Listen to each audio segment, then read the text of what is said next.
Good evening. It is Thursday, December 19th, and I'd like to welcome you to the South Brunswick Board of Education meeting and call the meeting to order. Please stand for the Pledge of Allegiance and please remain standing. I'd like to observe a moment of silence for the students, staff, and family from the Abundant Life Christian School in Wisconsin. I pledge allegiance to the flag of the United States of America and to the republic for which any business affecting their interest is discussed or acted upon. The primary purpose is for board members to discuss and vote on board business.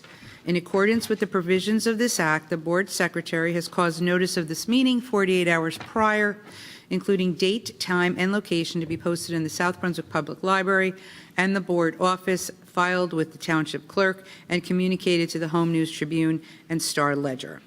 Mr. Pulowski, may I have roll call? Yes, you can. Once I find my documents that I currently have, here we go. Ms. Julie Farrar, Mrs. Laura Hernandez, here. Ms. Deepa Karthik, okay. Ms. Alicia Khan, Mr. Raja Krishna, Yeah. Mr. Mike Mitchell, Present. Mr. Barry Nathanson, Here. Dr. Smitha Raj, Here. Mrs. Lisa Rogers. Present. We have a quorum. Thank you, sir. Yeah, I got you. May I have a motion and a second for approval of the agenda? So moved. Mr. Mitchell, move. Second. Second, Dr. Raj. All in favor? Aye. Any nays? Agenda is moved. Yeah, that's good. Approved, right? Approved. Good, approved. Oy. Next order of business is board minutes. The board secretary, Mr. Pulowski's draft of the board and executive minutes from November 21st, 2024 were posted on the board portal. Do any members have any changes to the minutes? No, the minutes stand as written and are approved. Thank you. Next is the report of the student representatives. Sumaira. Good evening, everyone. Starting off with some school news. Every day of December is a Spirit Day to start getting in the holiday spirit. December 2nd was Holiday Lazy Day. The 3rd was Holiday Colors. The 4th was World AIDS Day, where we wore red. The 5th was Winter Wonderland. 6th was Black and Gold. 9 was Don't Sweat the Small Stuff. The 10th was the Best of the Season. The 11th was Deck the Halls. 12th was Holiday Sock Day. The 13th was Cool Kicks Friday. The 16th was Ugly Sweater Day. And the 17th was Holiday Lazy Day Part 2. The 19th was Mad About Plaid. And tomorrow is Hats On, Hats On. Our annual Student Council fundraiser, Deck the Halls, where we decorate doors for the holidays, was a huge success. We had orders of over 70 plus doors, and the Student Council did a great job in making it happen. Our VLA meeting was on December 9th, and our High Tops program at the high school did a presentation on leadership and effective communication, engaging students in multiple activities. They also discussed a new fundraiser where SBHS is collecting new or very slightly worn coats for the underprivileged students who attend SBHS, and each donation, no matter how many coats, is 1 service hour. Bring coats and jackets to activities. The class of 2026 hosted a Winter Wonderland on Tuesday the 17th. We had a wonderful turnout, and our juniors had a lot of fun participating in the gingerbread contests and drinking hot chocolate. The trip had more participation than the previous years, and the class of 2026 and 2027 recently hosted a successful trip to the King of Prussia Mall. The trip had more participation than the previous years, and our teachers as well as our students had an amazing time. This year, Student Council was eligible to run one person for our parent organization, NJASC. Our Board of Ed rep, myself, was chosen. On Monday, December 16th, I had my interview at Neptune High School, where I was slated to run for NJ State Vice President. Elections will be held at TC&J on January 8th, where I will be campaigning with the rest of Student Council, as well as some of our presidents and vice presidents from Class Council, and giving a speech. Results will be announced later that day. Now on to athletics. We will now be accepting sports forms for spring season tryouts. The forms must be dated and signed no earlier than December 16th. The deadline to submit winter forms is Thursday, February 6, 2025. Please get your child's sports forms early to avoid delays in the process. More information can be found in the athletic handbook on the high school and middle school website. Thank you so much for your time. I hope everyone has a restful and enjoyable winter break, and I look forward to reporting more in 2024. Very good. Thank you so much. And good luck with all the campaigns. We wish you well. Okay, moving on to the report of the president. I have a couple things. As the public has requested an update on Ms. Metha's ethics charges, for the board attorney, the oral arguments that were postponed for October 23rd were heard by the judge on Tuesday, December 17th. We will advise once the judge makes her decision. I'd also like to give a shout out to the Transition Training Center for hosting their holiday pop-up shop tonight. If you haven't had a chance to do it, buy something. I just bought 6 items. Wonderful. Each year, we truly do look forward to seeing them outside, all of them and their smiling faces and all of the different items that they sell. They put them together themselves. The Transition Center helps them prepare for life after attending our schools. So if you haven't had an opportunity to purchase an item, please consider doing it or contacting the center for support. If you haven't heard, our PAL Pee Wee Cheer Squad are our national champions. Yay! My granddaughter's on that. Yeah. They took home first place at Nationals in Orlando. That's very prestigious. It's a very prestigious title. And they go up against some real talent, like Texas cheerleaders. They're tough out there. We could not be more proud of you, so congratulations to our Pee Wee squad. Also, for board members, NJSBA mandated training dates have been posted, so if any board member needs to register, please work with administration to confirm your participation. There are also several webinars on January, which I highly recommend if you haven't had a chance to look at it, that you consider participating in. Well, they are posted on the NJSBA site. Now, before I turn it over to Superintendent Fetter, I want to take a moment to state a few things as we close 2024. First, on behalf of the members of the South Brunswick School Board, we would like to express our deepest gratitude to each and every employee of this amazing district. Your dedication and hard work play a vital role in supporting our students and their families. Whether you're in a classroom, the office, or behind the scenes, we believe that every single interaction matters, and we thank you for the impact that you have made every single day. I also want to give a special thank you to Ms. Mary Ann Murphy, who is leaving us tomorrow. I'm going to try to get through this. Over the past several years, Mary Ann has provided this board and me personally with insight and guidance that only a person with her tenure would know. Mary Ann, your answers to some of my most craziest questions when Scott wasn't available were always sent with calmness, patience, and understanding, and the turnaround time was impeccable. Thank you again, ma'am, for your years of service to this district. You will truly be missed.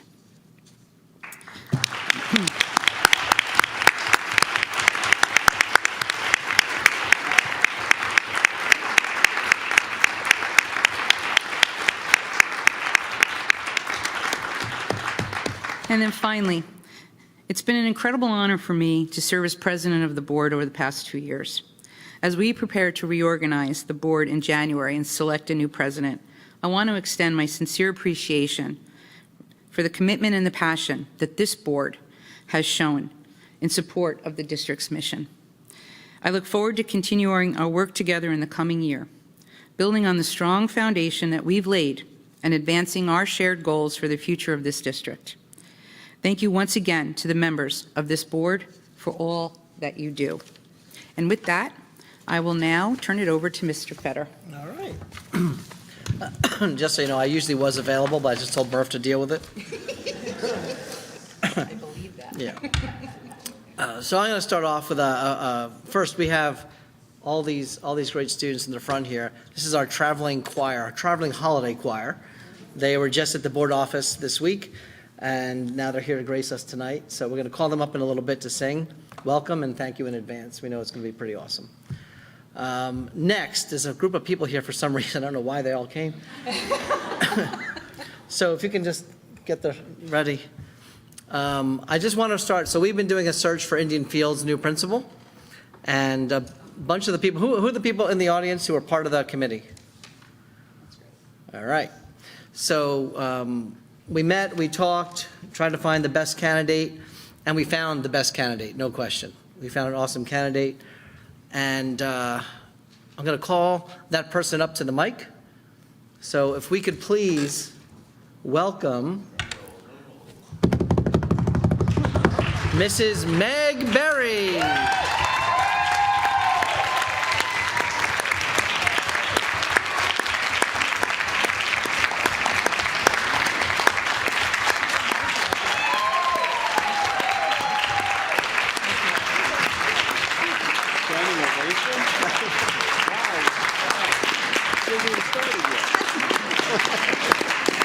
Thank you.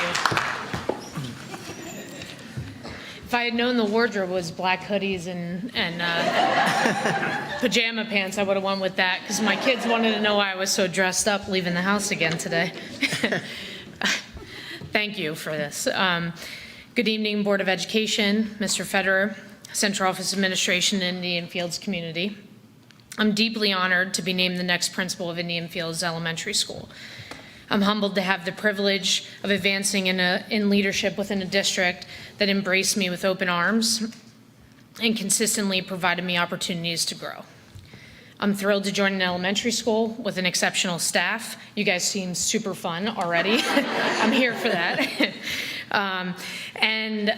In my opinion, one of the best assistant principals, Allison.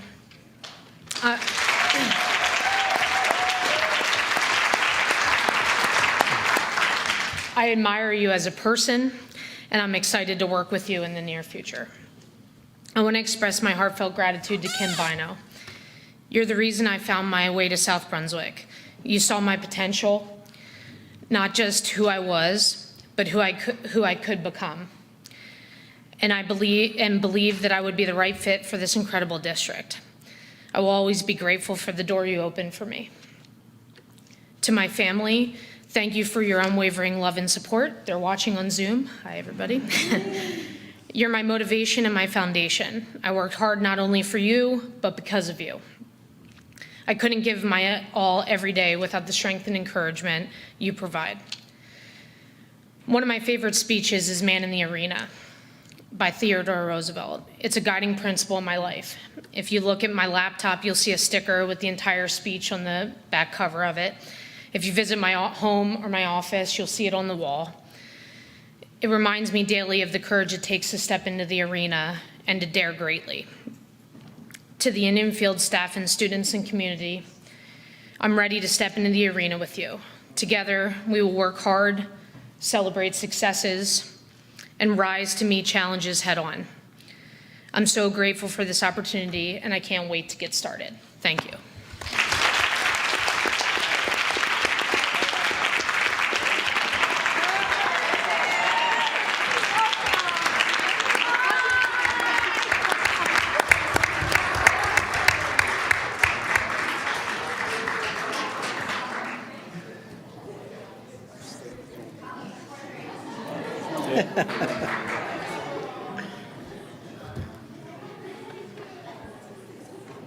Or, I just, Just let them finish for a second.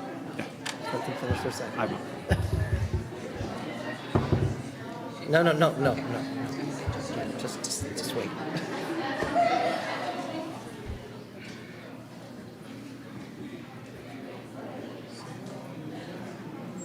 You want to make a motion to amend the consent agenda. I will. That's not making a motion to amend the consent Got it. agenda. You didn't write that, but I'll know. You want to say something?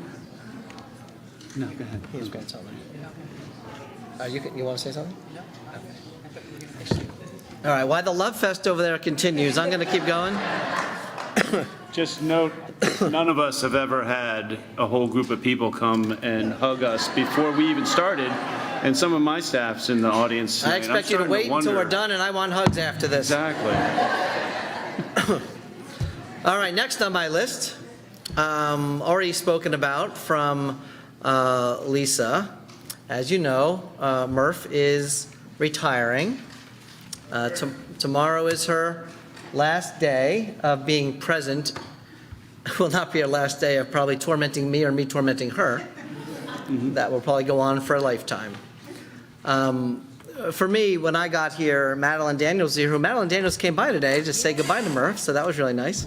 Got to see Madeline. And Murph and I have, I'll characterize a very special relationship. She is one of my favorite people. And it's like an old married couple.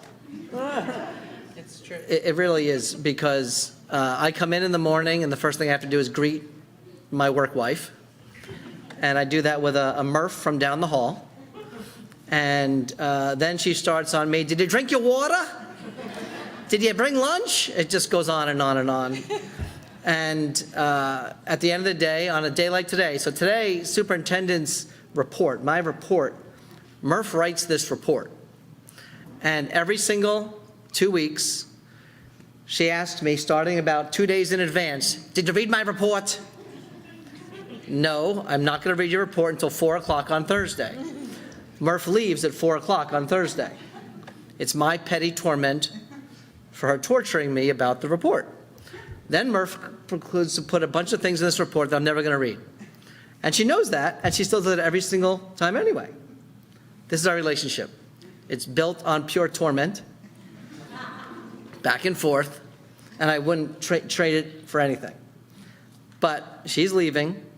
This is your last day tomorrow. When I say last day, she just cries. So tomorrow's her last day, and you're going to be incredibly missed. And Marcia actually said that she's going to miss me yelling Murph to you in the mornings.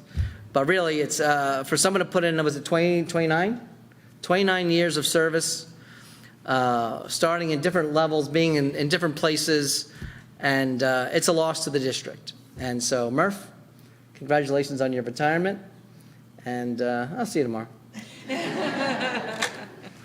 All right, I have another one of these. This is a...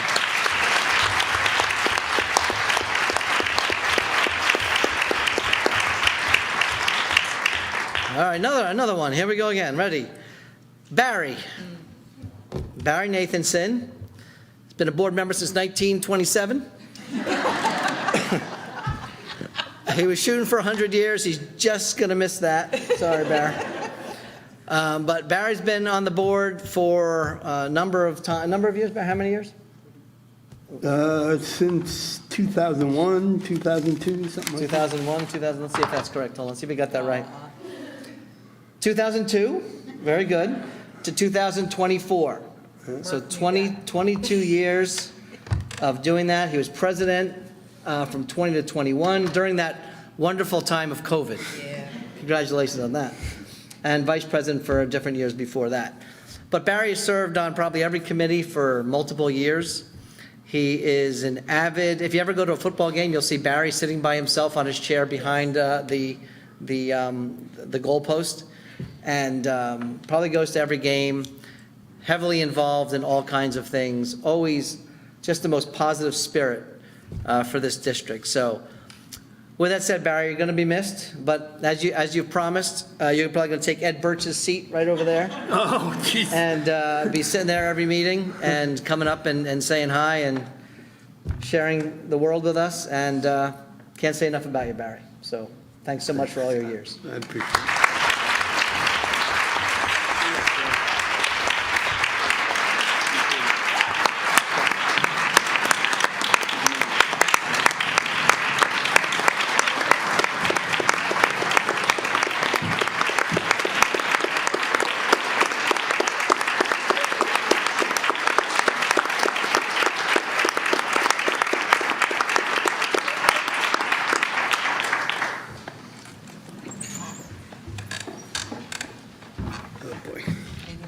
I wasn't sure if you were going to take the mic or not.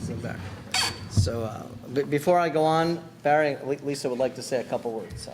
Uh-oh. Good luck. Barry and I go back a bit. Barry's trained me in so many different ways to understand the school boards. I always depended on him to answer questions when I just was at a loss as a new board member. So just, Barry, as you close your time out on this board, I want to thank you on behalf of the entire board, of all the members, for the dedication that you have shown in the school district. Sorry. Your knowledge, your experience, and your deep understanding of our district's history have been invaluable. That's what we're going to lose, the knowledge. You've provided many of us with insight that have guided our decisions and helped us better serve our students, our staff, and the community as a whole. Your contributions have made a lasting impact, and we are grateful for your commitment to excellence. And we'll see you at the next game. Thank you. Anybody want to say anything? Go ahead. Okay. I'm trying not to cry, so. Ladies and gentlemen, as I stand before you tonight, I want to take a moment to express my heartfelt gratitude for the incredible journey, I've had as a school board member. While the recent election didn't go as I hoped, I remain proud of the work we've accomplished together over the years. I want to give a special shout out to our amazing staff, whose dedication and hard work make our schools a nurturing environment for our students.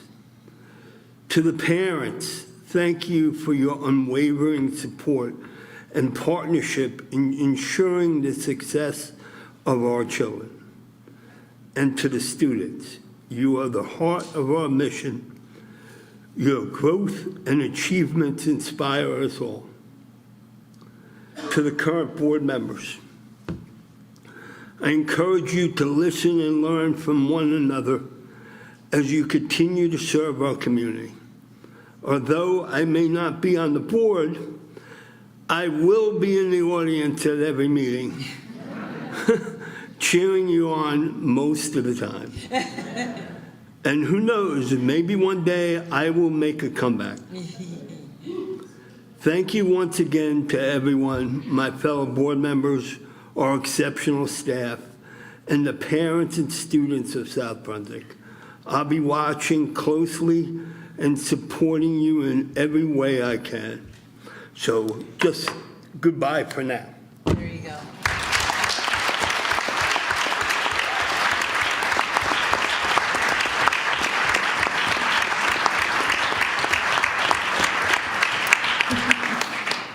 Okay. All right.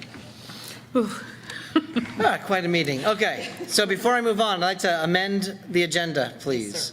I'd like to add a motion to the agenda by amending the agenda, amending the consent agenda, to read, upon the recommendation of the superintendent of schools, that's me, I'd like to make a motion to appoint Margaret Berry as the principal of Indian Fields Elementary School, with the date to be determined, at a prorated salary of $130,000 annually. And can I get a second to that motion? Second? Ms. Ferrera. All in favor? Aye. Any nays? Motion passes. Woo-hoo!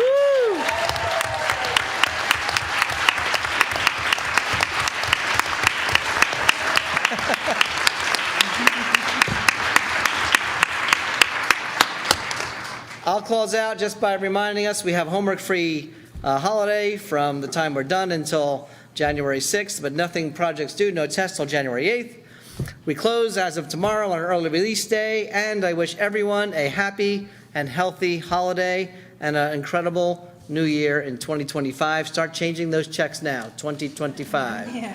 Thank you all, and thank you all for coming out tonight. And please hang. Let's hear from these great kids in a few minutes, okay? Thanks so much. Thank you. Turn it back over to you. Thank you so much. Now we would like to move on to the performances. I love this time of year. I can't wait for you guys. The first is we are going to hear from the South Brunswick High School Concert Choir. I'm going to call up Mr. Sears. Where is he? Is he there? Oh, there he is. To the podium first to say a few words, show a little slideshow, and then we will go from on there. We're going to move on to here. Oh, yes, I'm sorry, my apologies. So the board members, in order to enjoy this, we're going to move to the first row here where the blue is, and I'm going to ask you to remain seated there once Mr. Sears is completed. All right, we can move out there.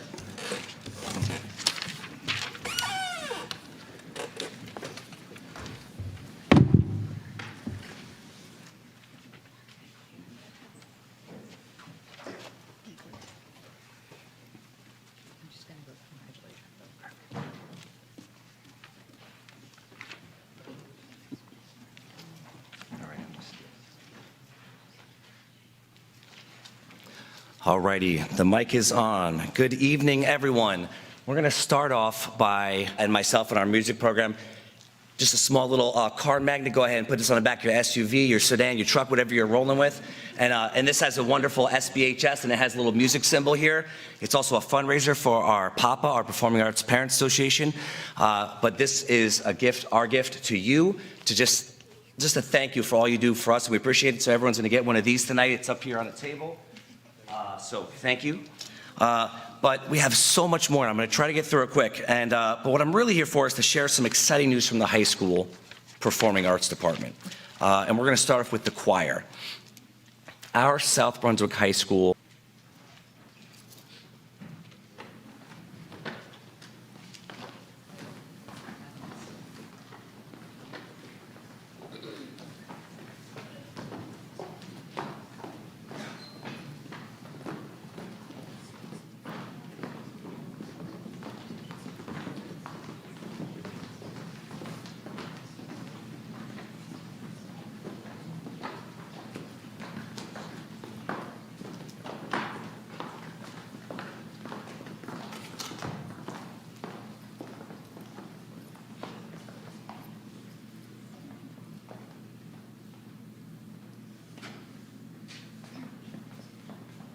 simply about how artists and music makers and artists in general can shape the world and predict the future and have a force in shaping the future. And I have such brilliant, not only artists behind me, but humans that I've had the pleasure of teaching and learning from the last couple years, and especially these last couple months with this piece, and we really, really hope you enjoy. We are the Music Makers, featuring Lizzie Newell on vocal percussion, and a trio of singers tonight singing a semi-chorus, Satvik Dhananjay, Meenakshi Ranapali, and Franklin Pita.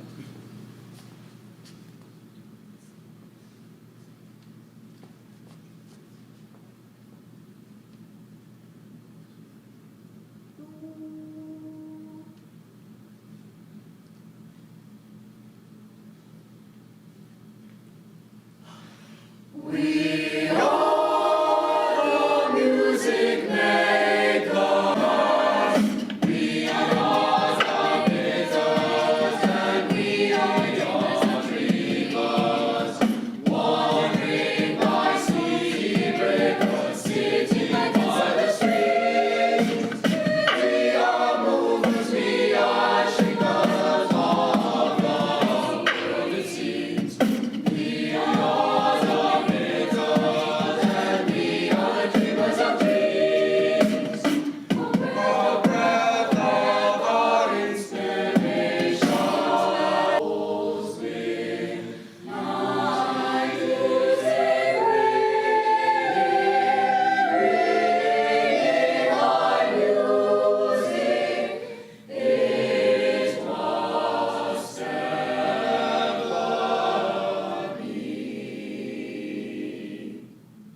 piece we have for you, if you were at the board office yesterday, we actually did not perform this piece for you yesterday, but you'll hear it tonight. It is called The Northern Lights. And do you recall the one day in New Jersey where we all got to see the Northern Lights?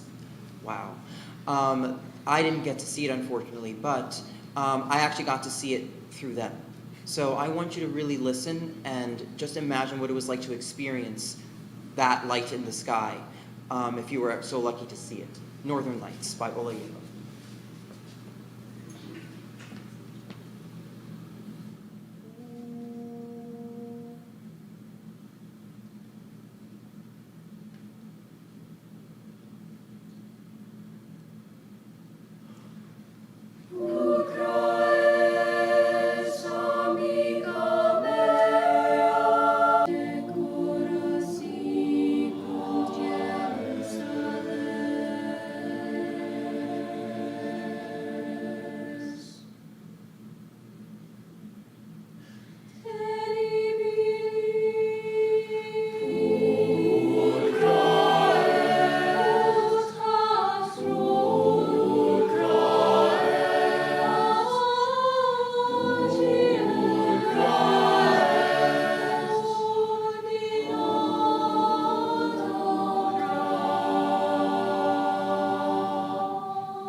Final piece for you this evening to get us into our holidays as our usual holiday concert tradition to always end our concert home for the holidays.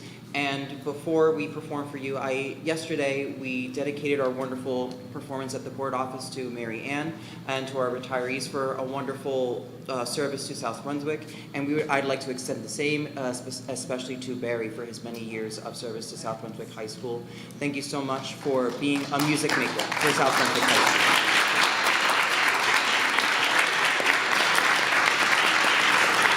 Home for the holidays.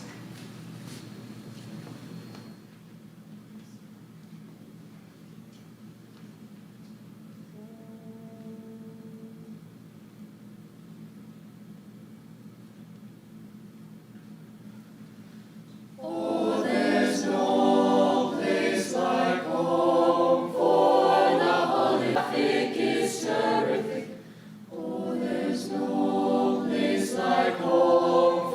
the holidays.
As we transition to our next segment, let's give our concert choir one more round of applause.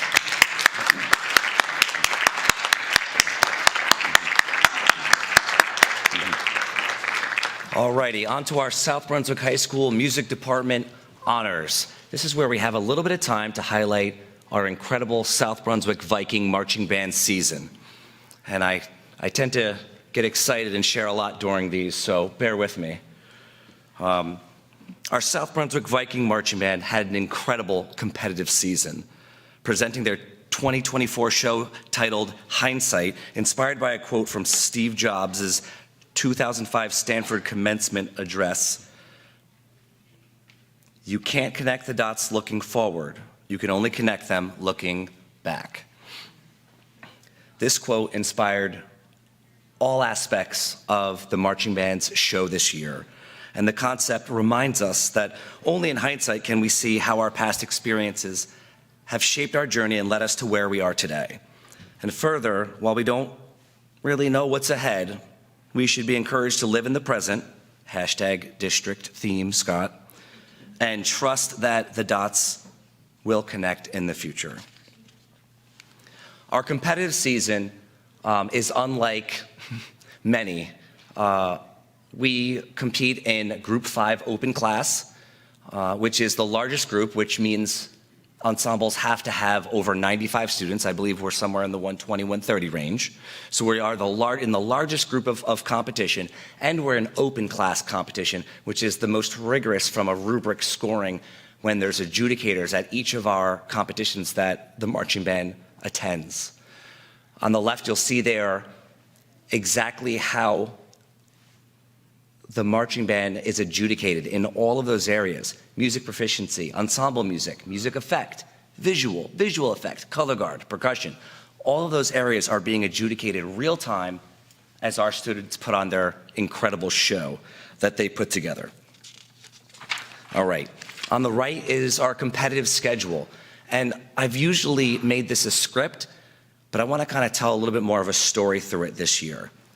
Starting off at Hunterdon Central High School, the South Brunswick Viking Marching Band took first place with a score of 77.2, which is a wonderful way to start off the season, by the way, because it kind of builds that confidence, like, first place, we're doing great, right?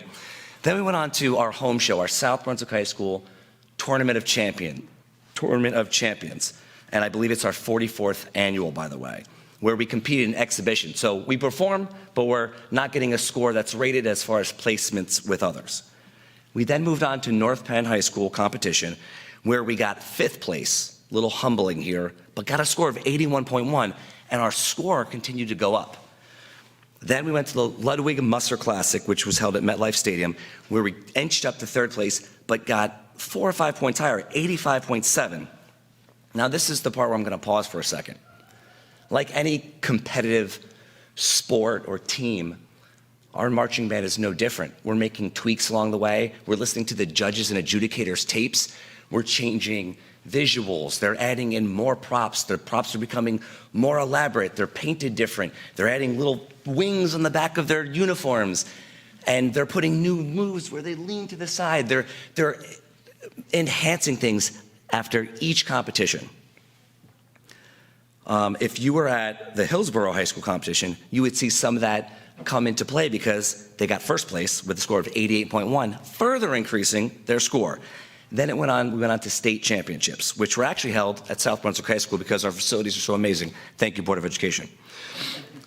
But at states, we got 2nd place, but score of 93.3. So we're super happy with the score and super happy with our performance. And personally, I have to just share a little bit here. I was at that competition, the states, and I kind of felt like we earned first place. And I know I'm biased because I'm the supervisor, but really, we really took that one. I'm just gonna put it out there. Even though it was 2nd place, it felt more like first to me. So I'm just gonna put that. And for all those who were in attendance, I think you would agree. So it was outstanding. Okay, so then we went on to U.S. Band's National Championships, which again were held at MetLife Stadium. This one's incredible. Not everyone goes to nationals. So you kind of get this mix of marching bands from all over kind of like the East Coast, Pennsylvania, Connecticut, Virginia, it's like all over there. And then some of the people in our own back neighborhood are there and some aren't. We earned 5th place out of 15 in, again, Group 5 Open. So the largest groups in the most competitive aspect of rubrics, we earned 5th out of 15 and a 93.6 rating score. And it was our highest placement since before the pandemic. So let's get a clap for that.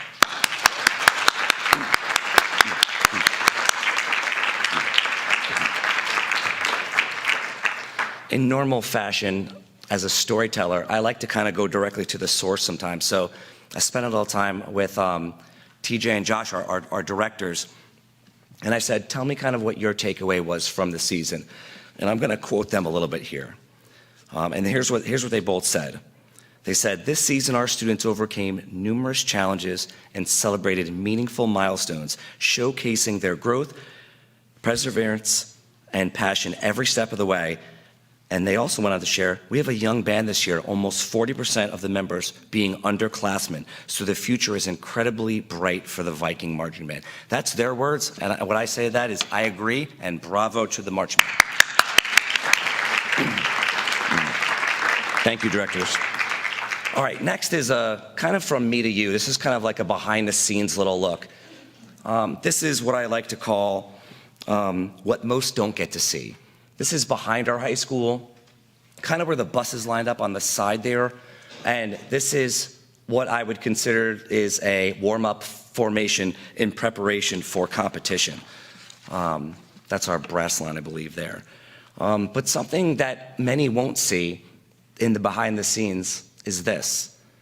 And while I was back there, while our marching band was warming up, each of the sections, brass, woodwind, percussion, color guard, each of the sections had their own kind of chant and like togetherness and like little song they were singing. And it was like this huge, unique little just for them moment. And it just kind of felt a little different this year. And for me, this sense of camaraderie and community and belonging is something that we've been hearing a lot from Scott in our themes and from our Board of Education as to what we should instill in our kids and our staff to our students as like what's really important here, like what's important in education. And it just, man, it warms my heart that this is what marching band does for our kids who are involved and sends that message of belonging, community, and camaraderie. And it was just a special moment. I wanted to kind of share it with you. So alongside that comes a lot of thank yous. So first, thank you to our marching band staff. Let's give them a clap. Thank you to our PAPA, our Performing Arts Parents Association, which this would not be possible without them.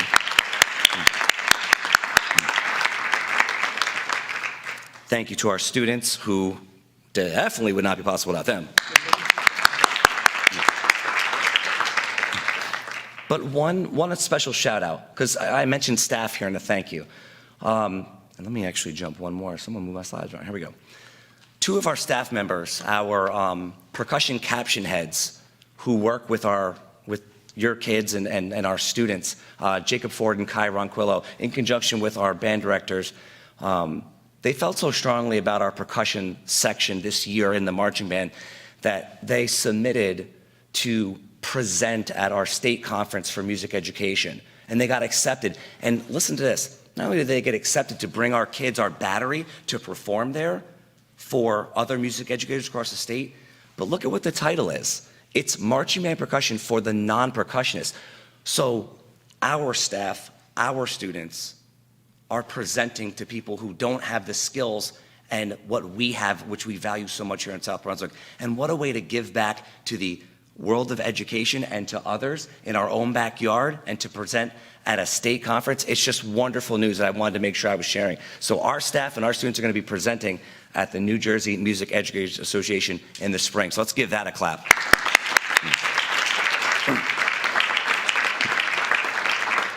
All right, next is just a short little clip. Mr. Brungard, I gotta give him some props because he put this together. He always puts together just a little clip because maybe you didn't get out to our competitions. Wait, is it long? Okay. Maybe you weren't able to get out to our many competitions. This is just a little clip to kind of give you a little taste of our theme and what our kids really are capable of, which is incredible. So I don't know if I press play or if I can hit this button, but stay tuned. Here we go.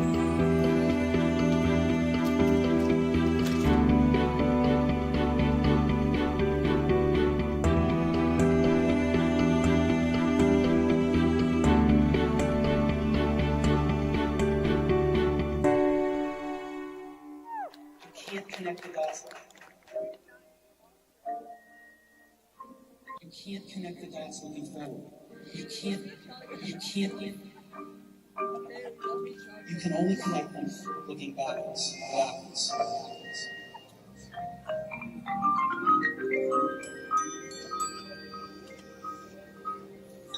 So you have to trust that the dots connect in your future.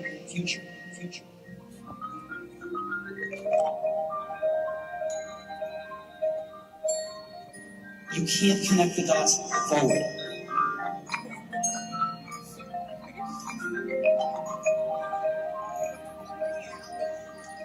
You can only connect backwards.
So you have to trust in something.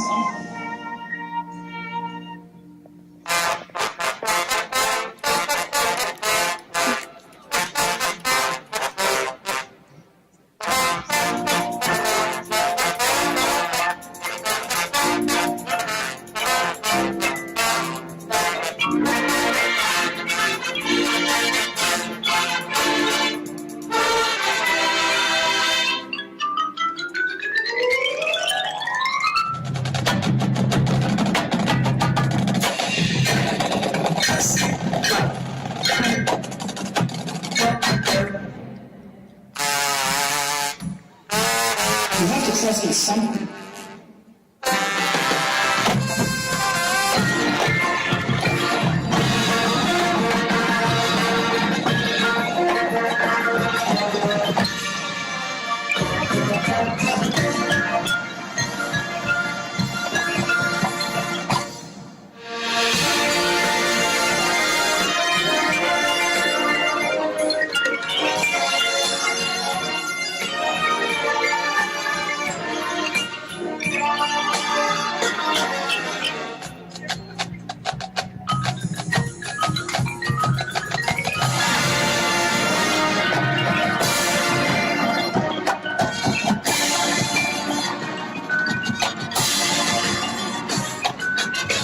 Believing that the dots will connect down the road will give you the confidence to follow your heart.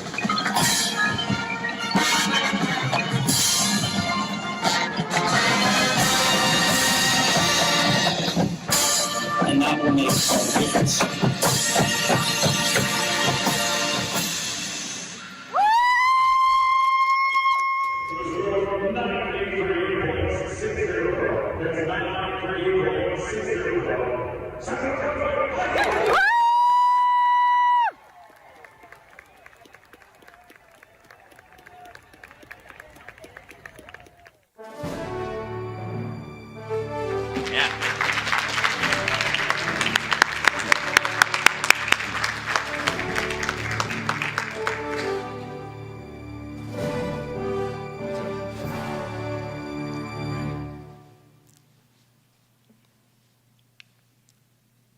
Alrighty. At this time, I'd like to invite our board president, Lisa Rogers, up to come forward to present certificates of accomplishment to our South Brunswick High School marching band drum majors. All right. All those supposed to now move this. It's killing me. All right, here we go. Our drum majors, please step forward. We have Aishi Chell, Bagis Yamuna, and Ariel Tu. You gotta come here too. Congratulations. I'm sorry you up there. You did a great job. Ariel Ariel? That's an awesome job. and Aishi. Thank you so much. You guys are great. Excellent job. Give them a clap.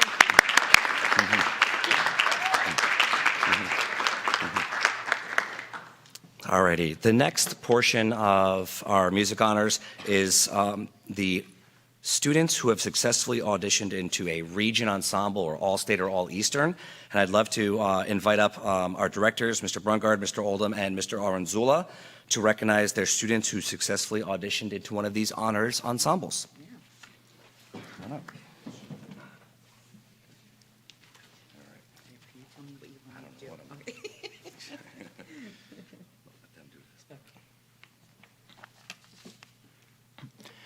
For Outstanding Achievement in Region Ensemble Auditions, for Region Orchestra Cello, Caleb Ho.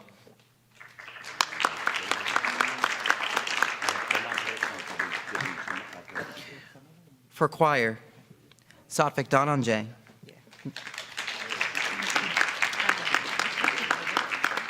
Riley Green. Sayer Carr. Shivali Pandya. Oh, okay, too fast.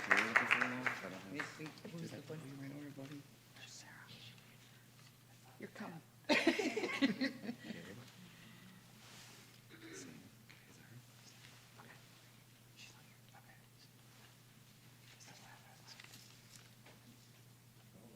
there like a timeout in music?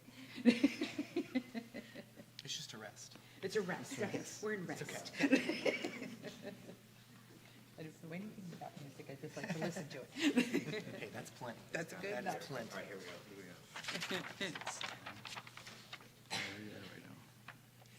These orders are different.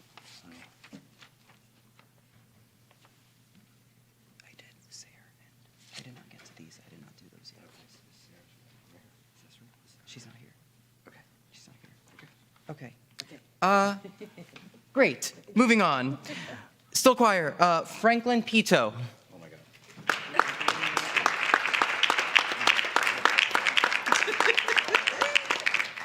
There we go. Congratulations. Good luck to the future. Good luck in the future. Dia Suresh. Oh, we're back on track. Congratulations. And Stuti Vishwanathan, who placed first for altos. Very good. Very good. Congratulations. Good luck in the future. Who do we have here? Savannah? Is that you? Okay. All right, and we have 4 band students who auditioned into either a region band or region orchestra. So up first, Savannah Lee in symphonic band, playing flute. Manya Kavi, also playing flute in symphonic band.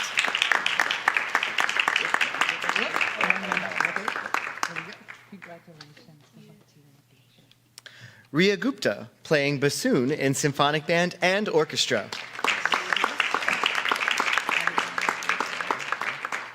And Manav Swaminathan, also playing bassoon in symphonic band.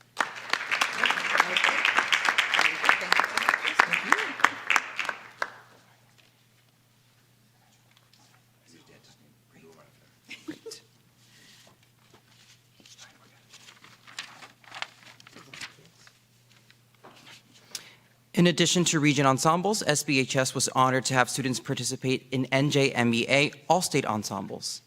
For outstanding achievement in all-state auditions, Gaurav Banerjee,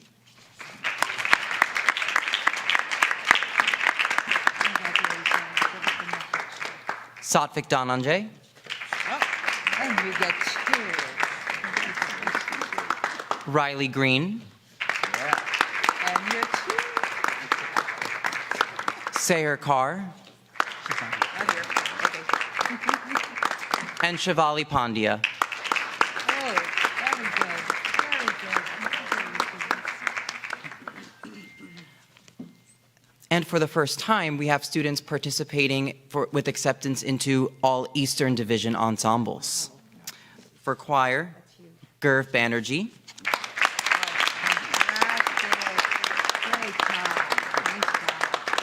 Satvik Dhananjay, You're like racking them up. Shivali Pandya, And you got another 2. Well deserved. Well deserved. Congratulations. and Sayer Carr.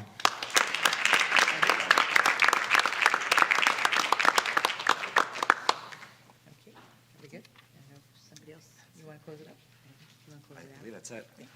Just real quick, students, let's give them a huge round of applause here.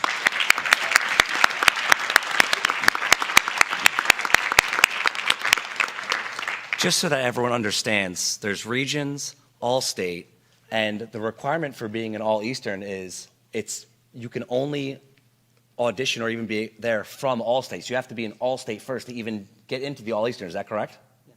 Yeah, so it's even like the 1% of the 1%. It's like super amazing. So Only every other year. and every other year. So amazing. Alrighty.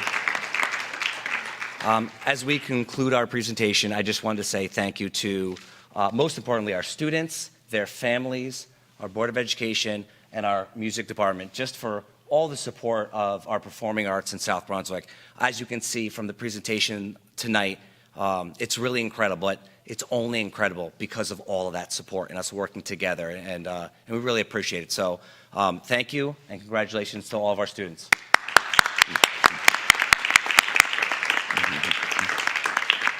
All right, we'll turn it back over to President Lisa Rogers.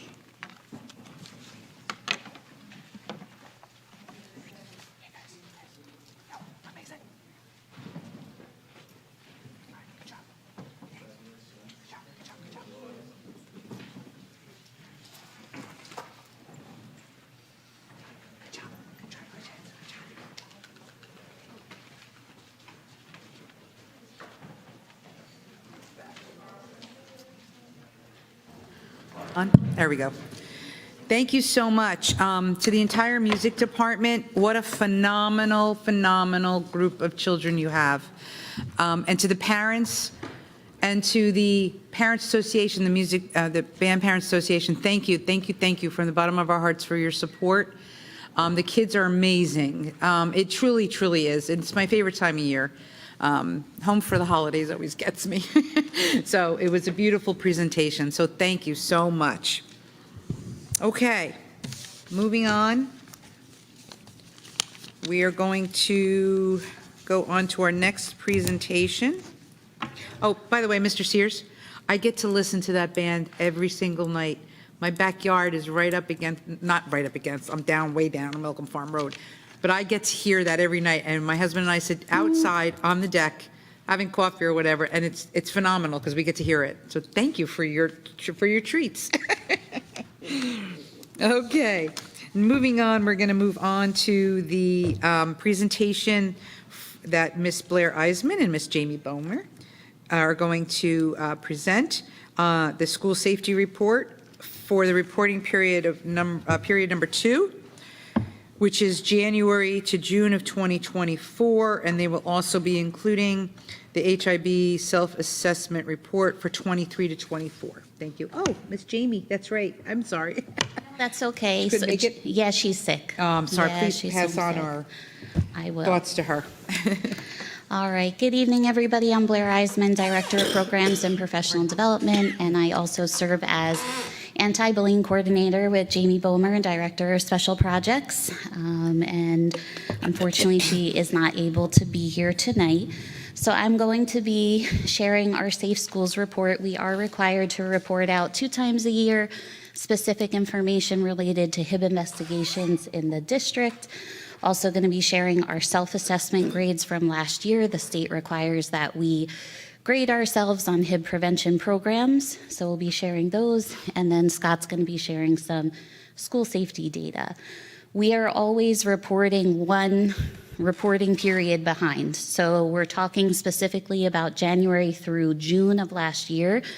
The reporting period we're in now doesn't close until December 31st. So when I come back in May, we'll report out on what's happening currently this time of year. All right, so for those that aren't familiar or need a reminder, for an incident to be found to be an active HIB, there's 3 parts. There's some sort of gesture, physical, written, verbal, electronic. There needs to be a violation of a protected class, and there needs to be substantial impact on the student or their school day. So you could see here from this chart on the left, we last year, January to June, investigated 41 different instances, and of those 41, 13 were found to be violations of HIB, and they are broken down by elementary, middle, and high. As you can imagine, incidences are reported at schools quite often, and principals are able to make a preliminary determination after some fact-finding to decide, could this possibly fall under the HIB law? If so, we're going to investigate. If not, we're going to handle it under code of conduct or some other way. So even if an investigation isn't handled under the umbrella of HIB, does not mean that it's not addressed. The next chart also just breaks it down by month, number of investigations on the left, and then the number of confirmed investigations on the right. Here you can see the protected classes. I mentioned there needs to be a protected class. So these were the protected classes of the alleged incidents. Could see the majority fall under appearance and race, ethnicity, or ancestry. The law does have other could be anything from skin condition, other also in this instance, we're using a new platform, it's called Hibster, and we're using this platform to house all of our investigations And they do have an option under other, it's called no identifiable nature. And basically what that means is when we started an investigation at that time, the motivation or the protected class wasn't evident at that time. So that's why those others are there for those cases.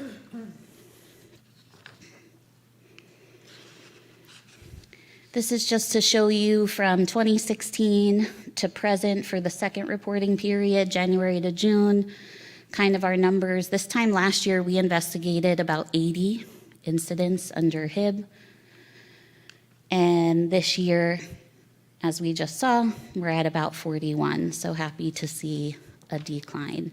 Blue is the number of investigations, and red is the number of confirmed HIB.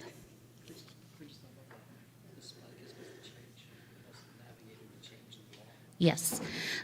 So the reason for the spike, there was a change in the law where the state was requiring that we complete, it's what's called a 338 form, and we were required to fill out this 338 form when any type of incident came our way, and then had to check off if we were investigating or not. So there was just a change in the law, and that's why we saw that spike there. Good? Yeah, come on up. So it's just we learned how to navigate. You know, the first year something changes, you overdo it. And then after we were starting to play with it a bit and we realized that some of the things that we were trying to follow the law on, we had options to really do what was more appropriate, which was code of conduct. And so we were just really better at applying the new law now, which is why you'll see it probably more steady. If there was a spike now that didn't involve a change in the law, that would probably concern us. But that spike, that particular spike, is associated with a change, not with a change of student behavior necessarily. Yep. Thank you. All right. I feel like I say the same thing when I come up here, and that is that as a district, we always believe in being as proactive as possible, educating our students, building community to prevent acts of HIB. So the next few slides have just some of the many different initiatives and programs that are happening across the district. Some are in all schools, some are in, maybe middle or high, depending on the appropriateness. But you can see a variety of activities and clubs and lessons here. CARES, next to morning announcements. CARES stands for cooperation, assertion, responsibility, empathy, and self-control. So really helping our students hone in on those traits. Last spring, we did have a parent academy for our families in the community on HIB law and updates.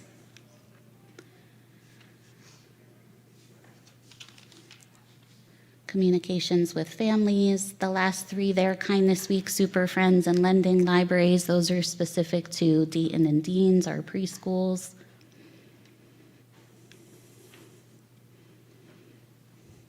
More support for parents, behavior committees.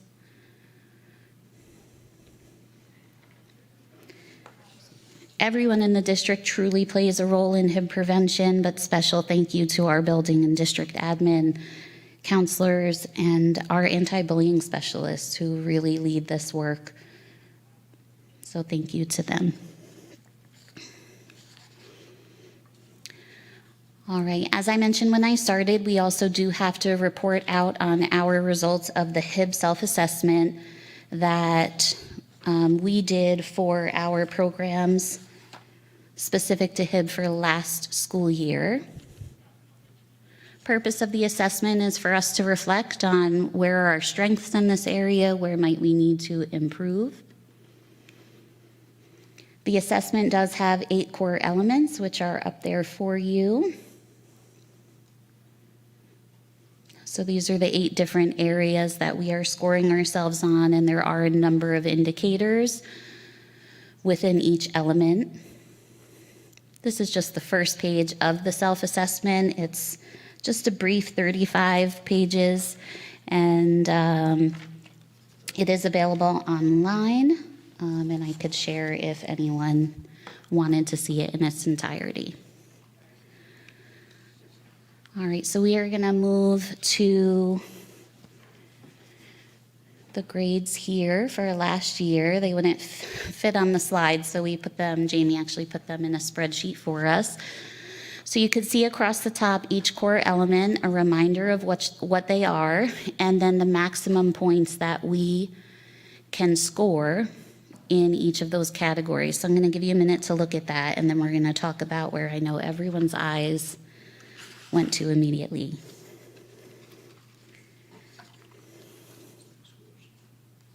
Mm-hmm.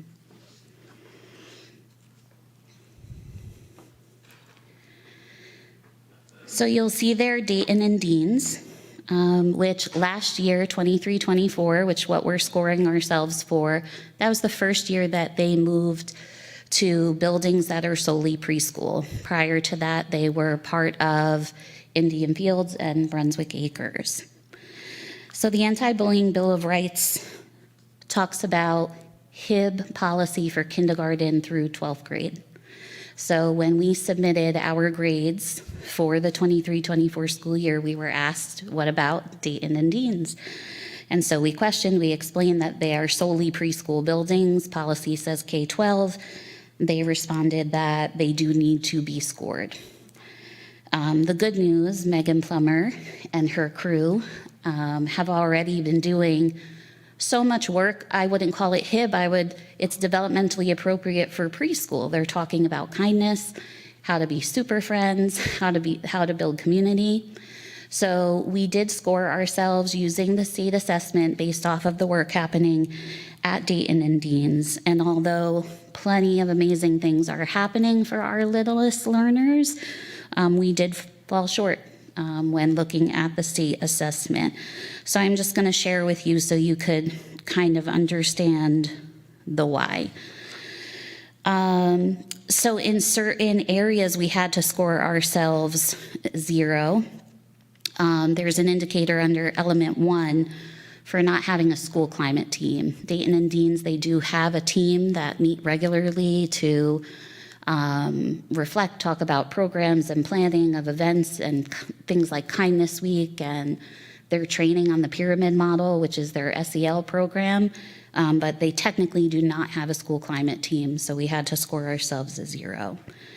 We also had to score ourselves a 0 because there wasn't any training for the school climate team. That isn't there.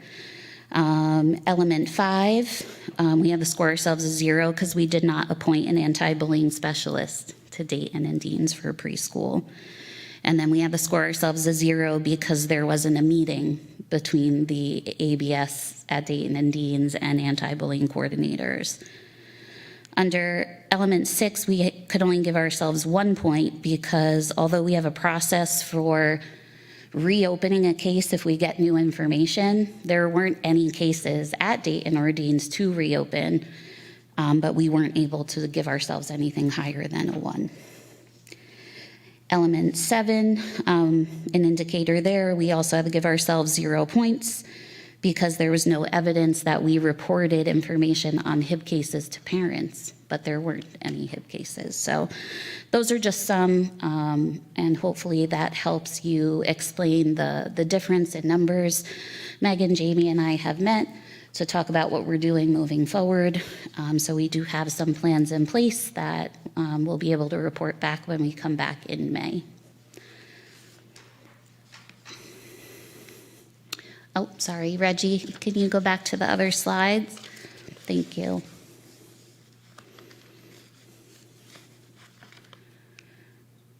All right, so I'm going to turn it over to Scott for this portion of the school safety data, and then we'll come back for questions. Here you go, sir. I would like to thank Blair for being so delicate about how ridiculous the preschool information actually is. It is absolutely absurd that they want us to start calling parents when 3-year-olds do 3-year-old behavior. So I could care less if we score 0 next year on that, to be honest with you. I don't care what the state wants. It is ridiculous. It is absurd. It is anti-education. It is absolutely ridiculous. However, when we submit the document, it keeps getting rejected without us putting preschool in. So within about 3 days, all that data was done in 3 days. That's about what it was done in. It was back up. We told the state, we didn't do this last year. Well, we need a score. We didn't do this last year. We need a score. Okay, we'll give you a score. Okay, we'll give you a score. But the idea of start calling parents at 3 years old to say that your child has committed an HIB, or these kids are 3, they're 4, they're learning. Some of them are special needs students. I mean, this is absolutely absurd. So that was my take on what you did, but thank you for being so delicate with that. And anyway, so here we go with the next stage of this. This is another report we do, the School Safety Data System report. In here, you're looking at the first column of type of incidents. These are like the more serious level of incidences or confirmed HIBs. So again, just think of that for a minute. They're putting in here, I guess you know how I feel about this stuff. They're putting in here the idea of vandalism and violence with a confirmed HIB for what could be 5-year-olds in the same category. It just doesn't belong there, but we have to report it this way, so we report it this way. There was a substance abuse. If my memory serves me correct, it was a vape. It was a vape at Greenbrook. It was a child with a vape. Not good, of course, but that's where we're with that. The weapon at Greenbrook, was it, I think, a small kid who forgot a small blade that was like in a backpack, I think what it was. But we take it all seriously. We're not going to take any chances. I'm not trying to downplay that. We don't want kids bringing in anything. In some cases, when we have this with the little guys, it's a mistake. It's an accident, something they used over the weekend with their parents or something, but it's not like someone came in. It's just not that. Anyway. The next page talks about the middle and high school, and as you can see, when you look at the thing that's a weapon at South, I'm actually trying to remember the weapon at South. I don't really remember what that was. It must have also been a blade of some kind that was seen as a weapon and addressed. Even though when we do these things, we could find that they were not. There was no like intent, no criminal intent, none of that. You would have heard about that, and I don't think I remember anything to do with this really becoming a thing, but we still report it that way. That's just how we do it. You're looking at substances for middle and high school. That's not a alarming number. I'd rather it be 0, but the idea that this is a big deal for us. This is a lot of time and attention here. We have 3 substance abuse coordinators at the high school, and they share a little bit with the middle schools, but mostly they're high school. And it's an area, but it's a lot of work. A lot of that time it's vapes. When we find a vape, automatic things happen related to testing and having a child test and have a substance test. So when we do that, we record them, and that's how it goes. So the ones that are not founded are not on there. When it's founded, it goes on there, and that's how that works with the vapes. I'm trying to think what else is on there. Otherwise, it's the suspensions. Again, we're working on that. We've talked about that. Again, those numbers if you think about the size of the middle school, there's over 2,000 kids in the middle school. And you're looking at 47 independent times of suspension. That's over a 6-month period. That's a really not a high number. The high school's 87 is still it's a lot of kids, but we like that to go down. So that's an area we're working on, is reducing that 87. In the way that it's what constitutes an in-school or out-of-school suspension, and that's what we're talking about. We actually are working with a group called GOMO on the restorative practice work to try and come up with alternative ways, keep kids in school, but still provide the appropriate level of disciplinary and reflection that they need to do that. So that's where that goes. That's all we got on that, right? So questions for most likely Blair?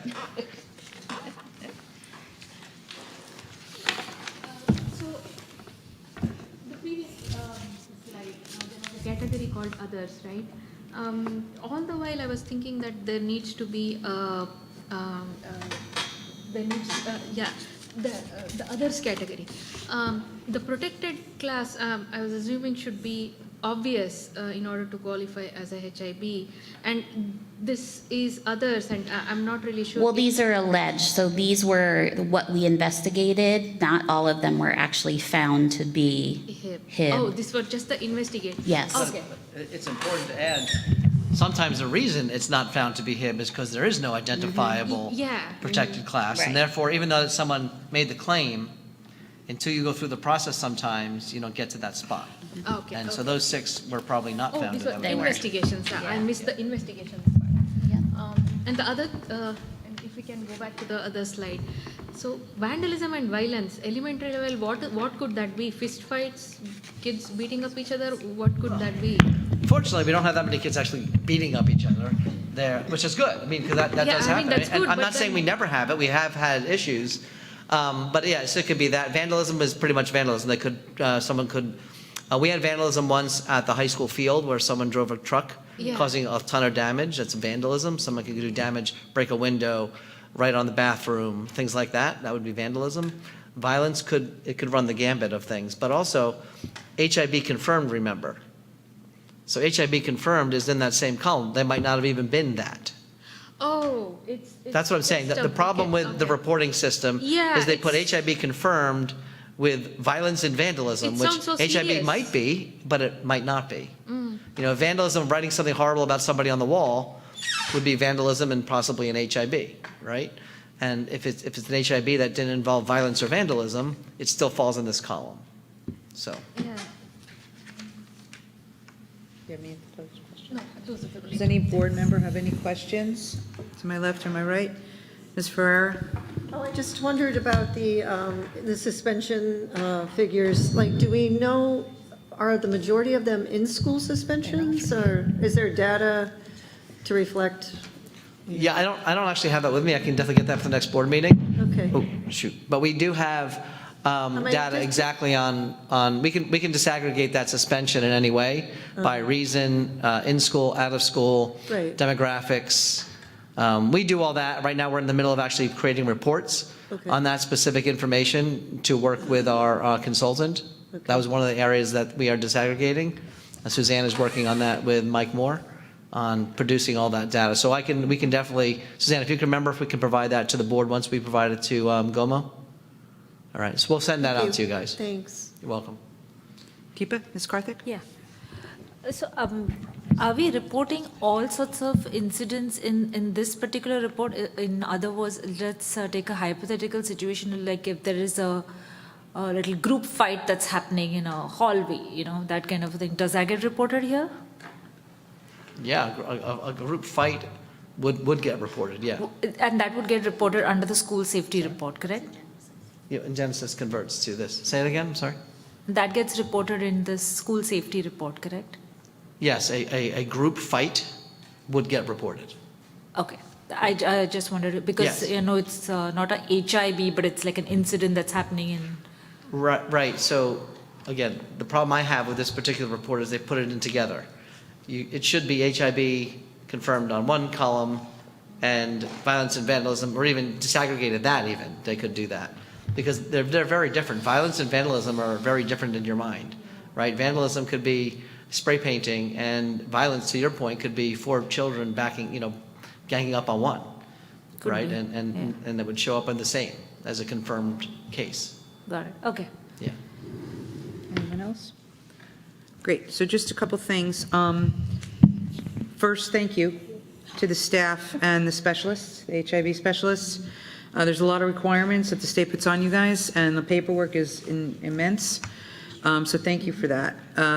Also, I just want the public to understand that from the board's perspective, when there's a situation that occurs at a school, any of the schools, once Scott, Mr. Fetter, confirms that the safety of the students and the staff is done, that is his priority, and the environment isn't basically in a controlled environment, if you will, that's when the board is notified if there's a serious situation. So I want the public to understand that this is not the only time that we hear this. We get our HIB reports prior to every meeting, and we get a detailed explanation. We don't see the child's name. So we are provided with that information, but I want you to understand that that information, any incident that's serious enough for the board to be notified, we expect Mr. Fetter and the staff to first protect the students and the staff, not to notify us first. Okay, so I just want you to be aware of that. Lisa, can I add an example? Yes, please. So this week, yes, at one of our schools, there was a incident that took probably the whole incident took under 5 minutes. But that incident, when we hear a claim, we don't wait to see if the claim is true before we might lock down a situation. That would be the wrong way to do it. Right. So in this case, there was a claim of a weapon at one of our middle schools. And it was a bright blue, red, and yellow, like water gun. Yeah. That was in the school. Now, again, not that we want any of those things brought to school, but the part I have convinced myself we will never control are the people out there that feel what should happen is I should try to create panic in the public. And that is the use of social media. Someone decided on their own to put out that a gun was found in the school with no context of any kind. Fortunately, it didn't go anywhere, which I'm giving credit to our community. Hopefully they're realizing like that, you know, if a gun was really found, and I mean, we would be, I wish there was a way that my words could be heard and then it would magically disappear. That no more people would try to, instill panic without any information or context of any kind whatsoever. But I am convinced that will never happen. So with that said, to what Lisa said, I actually forwarded you the basic note that was sent home to the parents, which basically said all it could say, right? Which was there was a situation, it was handled in minutes, and that's the end of it. That's it. If you don't get more than that, it's because there isn't more than that. It isn't because there's hiding. It isn't because we don't want parents to know information. And I know the panic gets worse. That was before that happened before the Wisconsin issue. So, now we know it gets heightened every time after one of these happen. And unfortunately, the crazy part of this is there was just a school shooting in Wisconsin, and I don't think that was the lead story. No. And I don't think it really has any, I don't think it even has any flow in the news anymore. I think it's kind of over. And wow, like the idea of kids getting shot in schools is just like, oh, another kid got shot in the school. Interesting for about 5 minutes, and then we're going to go on to the next story. And that's sad. But I want to reinforce what Lisa said for both the board and the public. If there's something to share, we're going to share it. And in the public, we can't always share as much as people want, but we do share everything we can in as timely a fashion we can. Sometimes we can't, especially if there's police involved. The police control the narrative at that point, not us, and we are forced to wait and see. So that's how that plays out. So just all we can ask for is patience. Right. When something happens, we do try to be as upfront and as transparent as we are able, and that's how it goes. Great. And also, and a final note, HIB prevention starts at home. So to the community, to the parents, your involvement in the teaching of your child on how to treat each other is vastly important.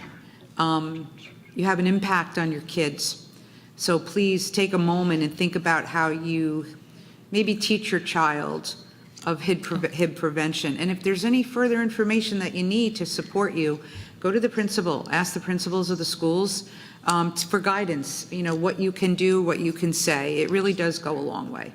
Thank you so much, Scott and Blair. Appreciate your time on this. Thank you. Although Jamie couldn't be here, I do just want to acknowledge she's retiring tomorrow also. That's right. And so I do just want to publicly thank her. She jumped into this work with me, and she really played a huge part in transitioning us to Hibster, which really streamlined our investigation process. So I do want to thank her.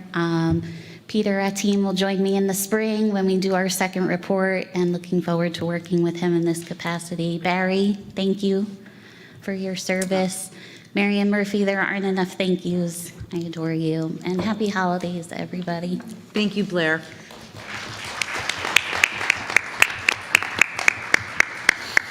And thank you to Jamie. We know you're out there in the universe somewhere, so just wanted to pass on our congratulations on your retirement.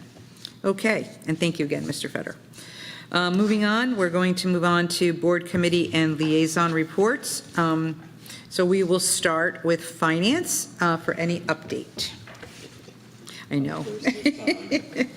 Okay, so we did meet on the 26th of November, and in attendance were Mr. Nathanson, Ms. Ferrara, our President Rogers, Mr. Pulowski, and Mr. Fetter, which we actually met virtually. So, and then amongst the topics discussed was the budget calendar.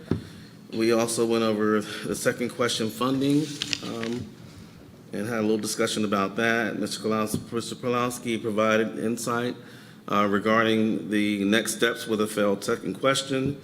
He entertained questions from members that were present. Also, the committee discussed the rates for labor, facility fees, supplies, and utilities that add up to a rate. We also discussed the fee structure, for outside renters and determined the next course of action, which is for Scott and David to meet with the township. Also, finally, we went over the 25. We didn't go over it. We, at the time of the meeting, it was brought up about the 26 budget, and at this time, we're expecting cuts to state aid. Admin will provide and update us in the near future as to next steps on that as well. Also, the budget calendar was to be placed on the next agenda, so it is out. That's my report, Madam President. Very good. Any questions for Finance Committee Chair? Oh, now you can't ask yet. You will be able to, I promise. Yeah, but when we do the public comment, yeah, being the first one, being that we did talk about it on here, even though it's not, you can come up and ask that question. We might not just, we might not answer it, but it's important for us to hear the question. And okay, just let me get through the reports first. Okay, our next is policy. Committee Chair is absent today. Any update from Policy Committee? Our policy committee was to meet this evening. We did meet prior to last board meeting, and we had a few updates with regards to cell phones, cell phone usage, and appropriate AI use. Meeting tonight was canceled, so we'll report back out. We just did receive an alert from Strauss Esme, so departments and committee members will all see that summary update come out in the next few weeks. Any questions for Mr. Pulaski? Moving on, Education Committee. The Education Committee is scheduled to meet on January 26th. 26th, am I right? 26, yes, 26, January 26th. Yeah. No problem. Before the board meeting. Okay. And for his final report, Mr. Nathanson, Chair of Business Operations. Yeah, we haven't had a meeting in a while. The last meeting was regarding security, and Mr. Fetter is putting together the questionnaire in the committee. So I assume there will be one after that. Any questions for Mr. Nathanson? I need to retract here. Nothing? Okay. So it's the 23rd. The 23rd Not is the the Education 26th is the Committee. next Education Thank you for Committee. clarification. Please make sure chairs post your minutes on the portal. Very good. Okay, moving on. Now we move on to public comments on agenda items. So the Board of Education recognizes the value of public comment on educational issues and the importance of allowing members of the public to express themselves on school matters of community interest. Complete copies of Policy 0167, which govern this portion of the meeting, are available to the public at the auditorium entrance, online, or by contacting the board office.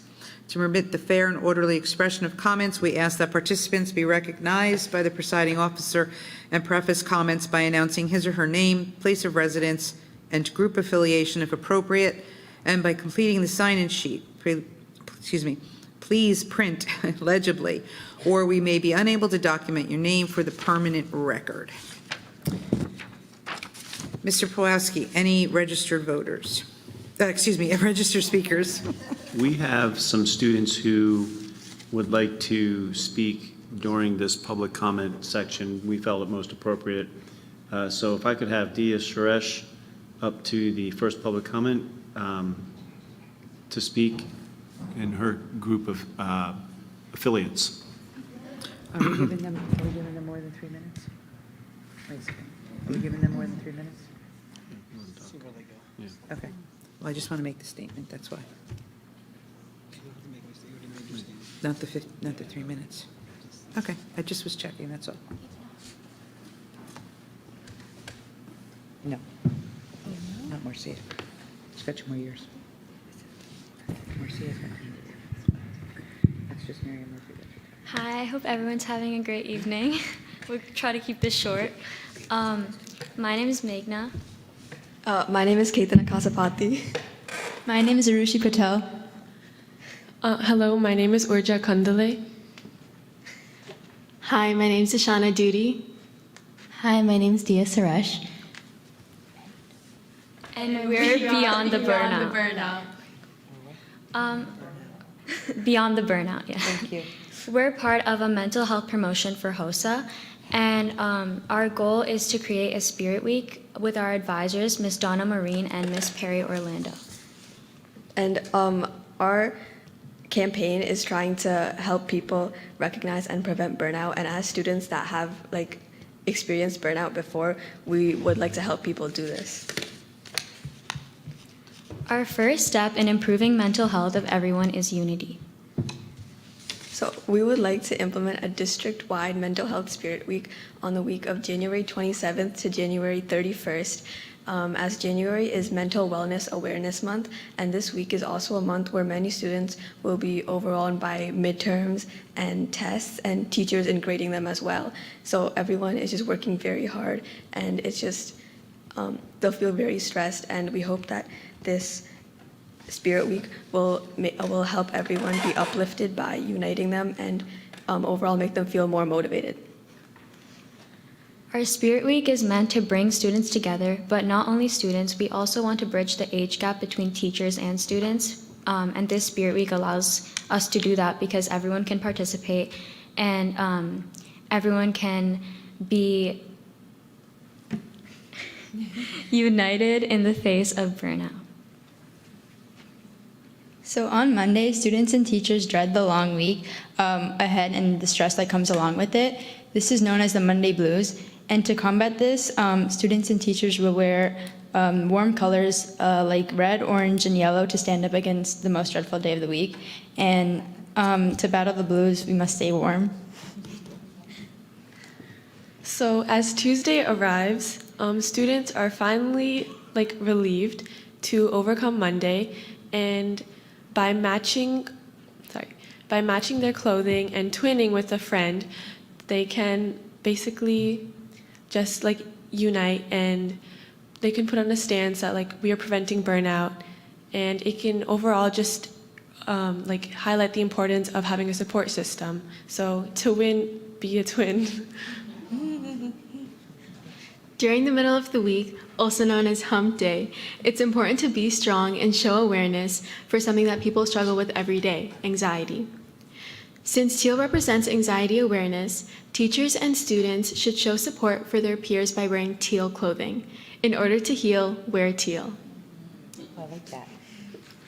We are almost at Friday, which everyone knows is the best day of the week. So to embrace the idea of taking things lightly instead of overstressing the little things, we will all wear our laziest, comfiest outfit. Have no sweats. Friday is almost here. On Friday, the week is officially over. Stress and pressure is relieved, and it's time to celebrate the end of the Mental Health Awareness Week by wearing your bright colors. These bright colors represent the joy of officially and successfully getting through the week.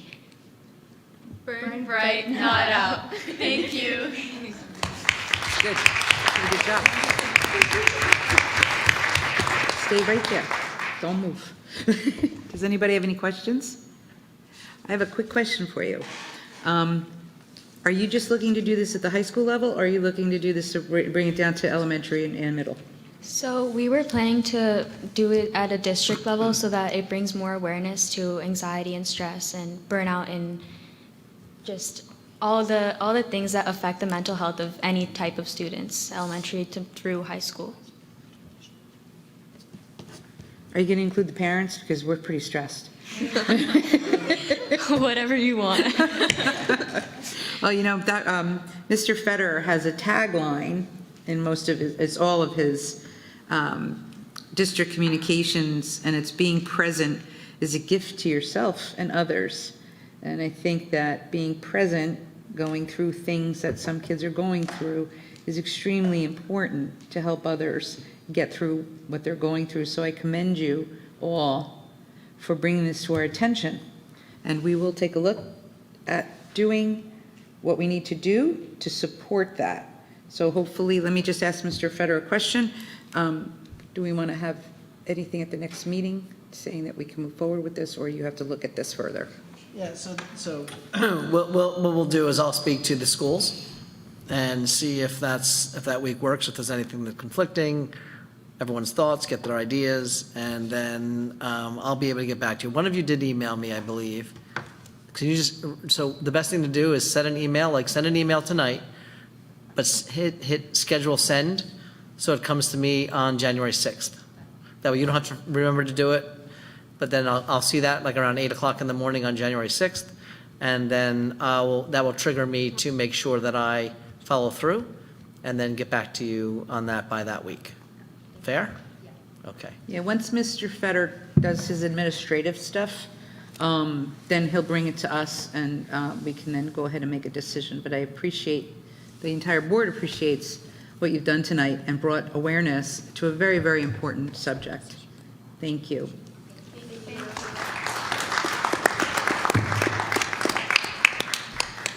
Do we have any other scheduled speakers? No other registered speakers. So I'd like to open it up to the floor. If there's any people in the audience that would like to make a public comment on any of the agenda items, please proceed.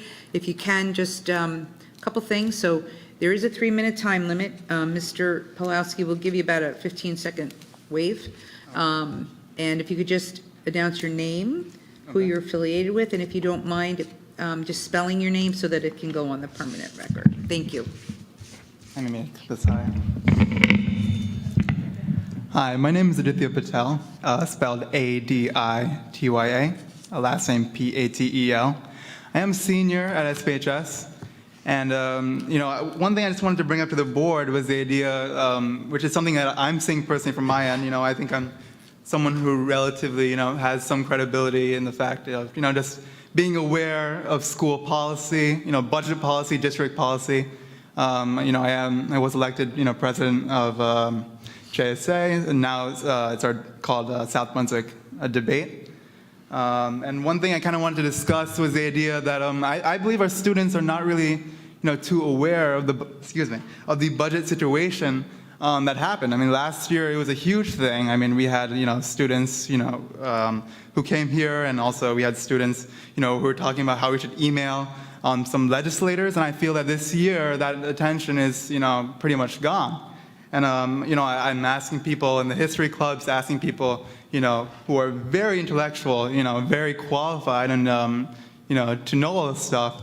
I think the fact of the matter is they don't really know the issue, and, don't really know, what's still happening with our, budget situation.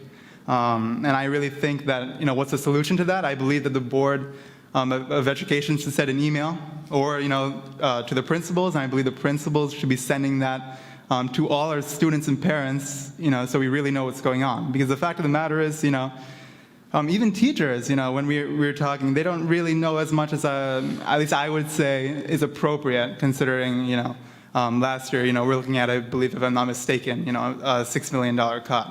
So I think that's really all I have to say. Thank you. Very good, thank you. Yes, I was going to ask you if you could. Yep. So the interesting part is last year you didn't hear about any of this until around January, February. Right. Yes. The reason is because until there's a decision made by the governor, which is in February, Yes. none of this really starts.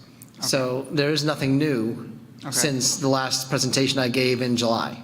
Okay. That's why they haven't heard anything new yet.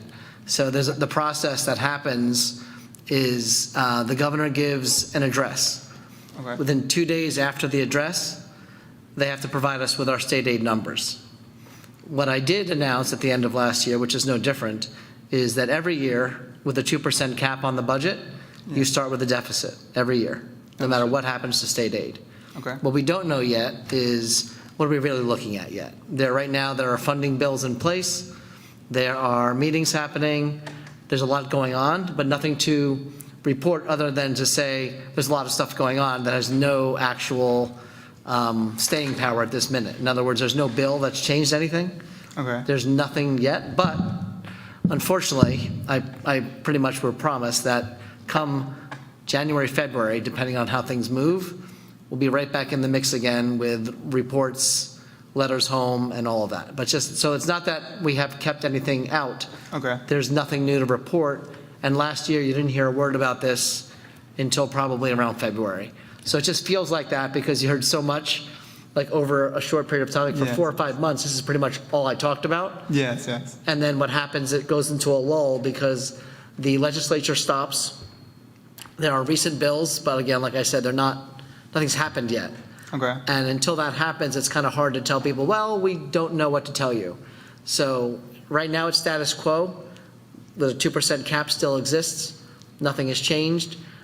Hopefully I'll be able to report positive news next year instead of waiting on always negative news. Okay. But that's the reason, just to share that with you. So I guess my question to you is, you're saying that nothing was passed or something, that you don't say that there's anything really appropriate to report. There's nothing has been passed. Nothing has changed. We don't know the numbers because we don't know those numbers until the governor decides upon them. Okay. And anything in a bill related that would change funding formula, funding law, is nothing new since the last time I spoke. Oh, so next time you would simply, report to the parents, and that would be for the 2025-2026 school year, or would that be for? It'll be for the 25-26 school year. Nothing's going to change for this school year. That budget is struck already. Yes, yes.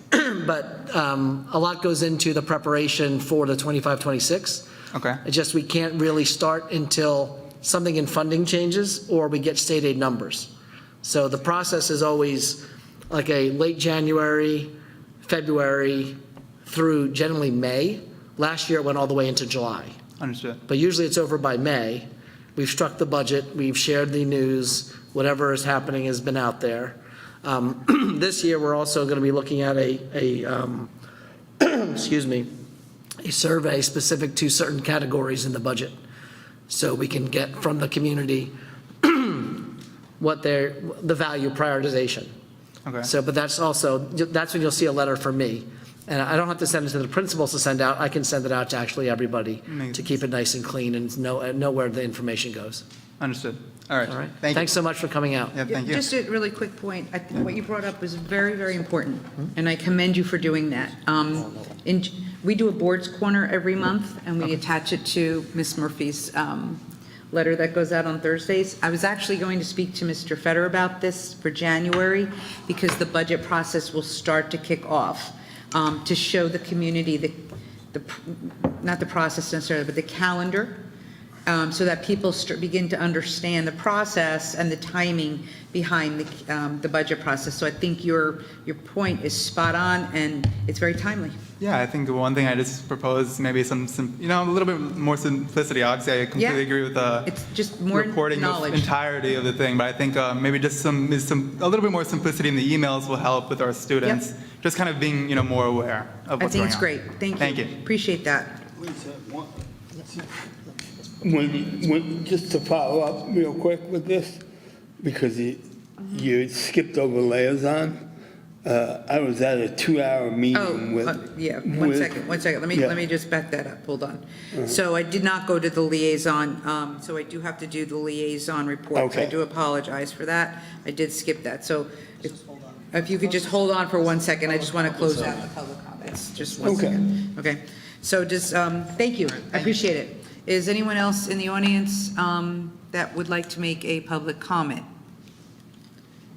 Okay, seeing none, I will close out that section of the agenda, and I will request that we back up very quickly, and if there's, yes, goodbye, thank you. If there's any updates from board members regarding liaison, Mr. Nathanson. Yeah, so last Saturday I was on a 2-hour plus legislative committee meeting for the New Jersey School Boards, they had 2 assembly members. One was from education. I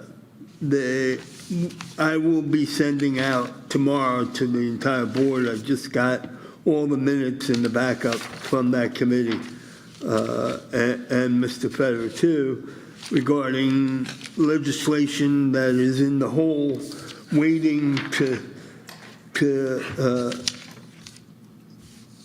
get to the committee so it can be released and hopefully passed. There's a lot of good legislation that are sitting there. Also, the long-serving assemblywoman that was the education chair has recently ran for county clerk in Camden. She has left. I am in communications with some of the top assemblymen. I also spoke to the speaker the other day because it's very important that they pick someone that actually has some knowledge for them to move forward, since we are losing one of the best advocates for education. She was a former school board member for a long time. She became an assemblywoman. She was assemblywoman for like ever. Yep. And now she's the county clerk of Camden. So we need someone in that seat. I also spoke to Senator Gopal, who is the Senate side, and he's keeping his hands in to who gets appointed. So hopefully we'll know that shortly, and I'll be able to tell the board and Mr. Federer who that's going to be too. Thank you. Any other liaison updates? Okay, thank you. Madam President, I do have an update, but if you mind, I'd like to share it at the next meeting because of the time. That'd be awesome. Thank you. So we'll hear from you on the next meeting. Thank you for that. Okay, moving on to old business. There is no old business or new business at this time, so the next agenda item is the consent agenda review and walkthrough. Oh, I'm going to ask for a new business document item. Yes. So putting it on as new business because it's going to be coming, and it's going to be something the board's going to have to pay attention to very clearly over the next few years. Oh, yeah. We're looking for an update right now on housing. So, and Suzanne pointed this out the other day just to kind of go over this. So thank you, Suzanne. Just so you're aware, and I want to make you aware of this, there are currently 3,177 units in the hopper for South Brunswick. So that is a lot. Now, those units range from mostly the vast majority are townhomes or apartments. There's only a very, very few single family. I believe this number of single family are 90 out of all of those. 90 out of 3,177. They range from 1 to 4 bedrooms in the apartments and the townhomes, and they run the gambit of all the areas from Ridge Road to the other side of 27 to everywhere. They're everywhere. So what David is going to be doing, probably right after the break, I assume, Dave, is reaching out and trying to get we're looking for the answer to this question. How many units can we estimate might be occupied by July 1st, 2025, and then 2026 for each of these areas? Because what we need to do, and this is upsetting the apple cart. As you know, we've put out a request for interest in K-5 configuration. I would be shocked if we do not have to redistrict the elementary world. I would be shocked in the next 12 to 24 months. I would be shocked. The reason is, as, for example, the Northumberland, South Brunswick Center on Northumberland was 1,776 units. As that continues to get built out, that is going to impact, there's no way one elementary school can handle those numbers. So you have to do something. You can't bus send 4 different school buses to one neighborhood to bus them to 4 different locations. You can't afford to do that. So this work in the K-5 configuration is going to be, this is a big piece of it, is the enrollment projections based upon the housing developments.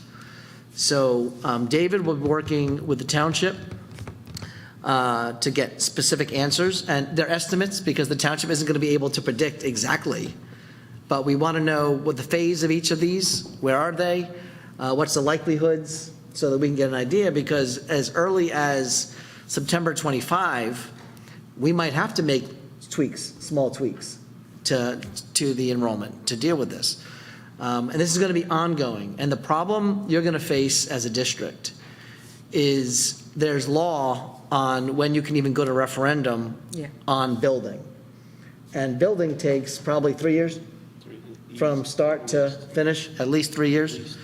By the time you're able to go to that discussion and see if you need to build, you will hit a point where there will be overcrowding in the schools, the need for trailers, and decisions you won't like. The best way to handle this is extreme proactive measures. That's thinking ahead, it's working with our community, being transparent about all of it, and that's going to start with this K-5 conversation, and because that's where it's going to have the most impact. It doesn't have any, the high school doesn't really get impacted on configuration, and the middle schools are pretty much going to this one or this one. It's not the same issue. But those 2 schools, will have impact. But the bottom line is right now, today, we have room. We have room for a good number of this. We probably have room for 1,500 students. It'd be a little crowded, but we have room without having to build. However, 3,100 units will produce more than 1,500 students. It's only 700 units, basically. And when all that is going to happen, there are different stages of where these things are right now. Some of them are being built right now. One of them we already have students from. And I would think by the end of the year, based upon some of the building, we might have students from 2 different places. It's possible. Right now, we definitely have from 1. That's the one in Northumberland. Again, there's some that have just been approved with no groundbreaking yet, no finalized plan. But we've also seen how some of these things go from nothing to something very fast. The zoning, I know Barry's sits on zoning and No, I sit on planning, sorry. And, these things are, this township has fought the fight against all of this. And they've lost some, they've had to, settle some, I guess, but it is what it is. The town, when you hear about this, don't be like, why is the township doing this? The South Brunswick Township Council is not doing this. They are not the culprit here. This is the state law, New Jersey, not federal, New Jersey, mandating certain building. So these things are going to happen. It's a question of when. We're trying to get a handle on the when so that you can be prepared to make decisions that are not fun. I'm giving you this in advance warning. It will not be fun. The R word of redistricting is not fun. No one wants to have their student move from school A to school B. You will have to make some hard decisions, and I just want to give you this update. Dave is going to send out our spreadsheet that was divided. The spreadsheet was created by Dr. Grip, who we paid last year, remember, for a study. And that was a year ago now, so we need an update on all these measures here. And the only people that can do that for us is the township. Jill, who is one of our miracle workers, she is into this, and she probably can give us a good idea, but it's not the idea we need. We need the township to give us information, estimated occupation by this date and this date to start. That's about as far as we can even expect them to have an idea. And we're going to have to use that data to really look hard at this. So we're not going to be in a position of overcrowding one school and not handling that properly. So putting it out there, yeah. So we were at a planning board meeting the other night. So the board understands that come January, I will be the next vice chair of the planning board. I spoke to the director of planning, Mr. Campbell, I also had a conversation with Brian Bidlack, who's the former planner, the current township manager, regarding this, because you and I brought that up before. They are going to work on the numbers, and I'm going to continue to push them because it not only affects the schools, it affects what we do on the planning board, it affects what's happening on the zoning board and such. There are a bunch of things that have just been approved within months. So I assume those, like the conversion of a major, the Sonesta Hotel. For that example, kind of the thing. Sonesta Hotel is not on our list. Oh, okay. And that's why, no, but that's the point. We want, our spreadsheet asks for, are there any other developments? Anything else that we need to know? So more than likely, it's more than 3,177, but we need the township who has this information. We're a school. We educate kids. We don't do this work, but the township does. And it's a partnership that we'll engage with them so they can keep us up to date, so we know what to do. And just to follow up what you said to the board and anyone that's listening at home, the township was the last township in the state of New Jersey fighting the affordable housing numbers. We fought hard. Okay? We were in court constantly. And it was basically, we got to a point and we got lower numbers, but it's still not great, So are these unfortunately. all affordable housing? No. No. So on each It's a of these, mix. on each of these developments, we actually have the breakdown of bedrooms, which ones are affordable, like how many 2-bedrooms are affordable, how many 2-bedrooms are market price. We have all that. Okay. That's on the spreadsheet. Yes, everything that we know is on this one spreadsheet. It was again, we didn't, I'd like to take credit for it, we didn't do that. This was done by a demographer. Right. But any updates to this are going to need to be a regular occurrence between David and the township, so that we stay up to speed on what's going on. Well, even the builders, a lot of the builders didn't want to do this. This is, again, like Scott said, it's the state, because obviously they make more money on market value units. So what they did is they have a percentage of market value that they're renting, for instance, at maybe $3,000 a month, and then there's 1 and 2 bedrooms that are affordable housing for a lot less. Right. So that's the nature of the beast. There's a formula, a state formula, that gets applied to all this. So. Right. So how, I'm sorry, No, I'm go ahead. sorry, this No. is something that makes me a little nuts. How, now Barry, you're on the planning, and Scott, you're the superintendent, and Dave, you're the BA that, connects with the township. How does a citizen of South Brunswick find all this out as opposed to driving down the street and go, oh my God, where'd that come from? Like, how do we get to know that there's 3,100 up there? So we, in all honesty, I can't answer for the township. That's It would the only be the township, it would not be the school You district. need to attend town council. I'm reporting because of the impact it will Right. be to budget. And remember, we've survived some of these budget decreases because of enrollment.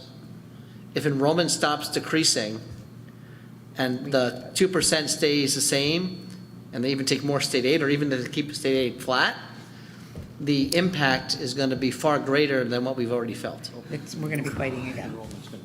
So to answer your question, Laura, all you got to do is go on the township website. All the agendas for both zoning and planning are on there prior.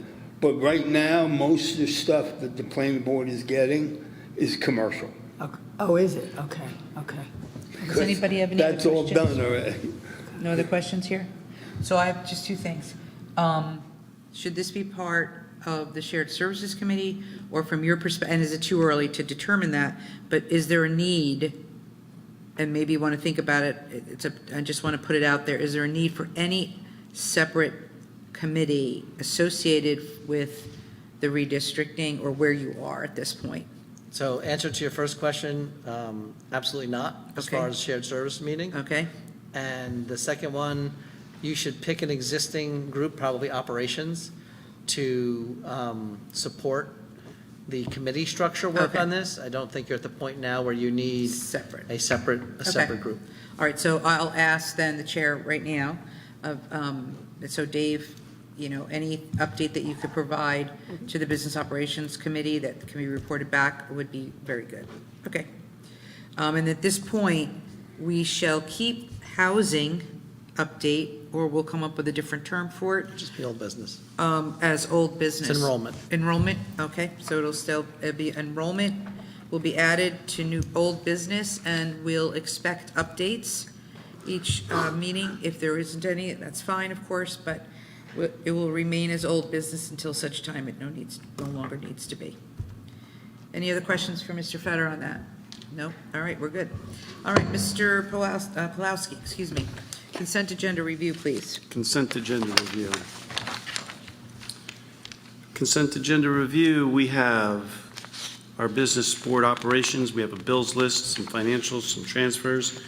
We went through our tax sheltered programs, and we updated our participating investment providers. You can see in 1.4 that list and the services or the options they provide.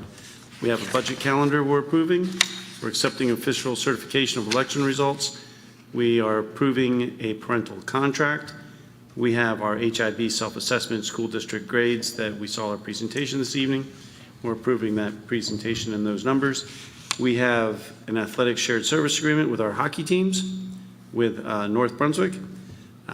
We're approving a reappointment of Lori, was that Boudou? Boudou. To serve on the South Brunswick Township Commission of Arts. Professional services with Bayetta Nurses, that's an improvement of an increase of a not to exceed for nursing services. Extension of professional services, again with students with special needs for drug testing and psychiatric files. We're approving an agreement with the New Jersey Survey Platform it's between Rutgers and University and South Brunswick School District for a climate improvement plan and survey. It provides us access to a database that allows us to validate school climate and a survey. We have harassment intimidation bullet reports. We have a resolution for travel-related expenses, reimbursements, and student field trips. And that is your consent agenda. Any questions for Mr. Pulaski?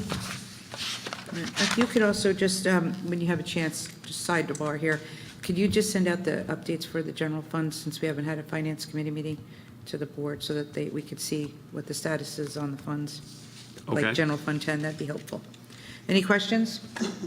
General Fund 11? Yeah, General Fund 11, well, sorry. Fund 10 is your revenue fund, 11 is The your revenue expenses. fund, yeah, revenue expense funds. Any other questions?